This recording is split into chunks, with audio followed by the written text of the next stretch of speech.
Cursor 3 just shipped a completely rebuilt interface built around parallel agents. It's targeting Claude Code directly. I ran both on the same real-world project for a week. One of them made me faster. One of them fought me the whole way. Here is the honest result. Cursor 3 rebuilt its editor around agent loops rather than autocomplete. You describe a task, add OAuth, refactor this module, fix the type errors, and Cursor spawns an agent that edits across multiple files in sequence. The interface now shows you the agent's plan before it executes. You can stop, redirect, or approve each step. This is a real architectural shift.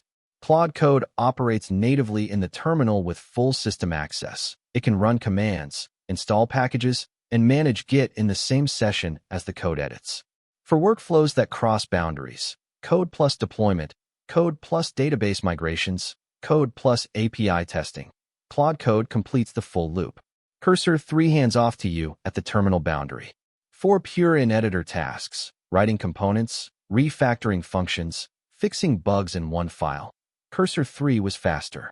4 multi-step tasks that touched infrastructure, auth setup, environment configs, schema migrations. Claude Code completed end-to-end without handoffs. Cursor 3 won on 60% of tasks. Claude Code won the tasks that mattered most. The winning move in 2026 is not picking one tool. It's knowing which one to reach for.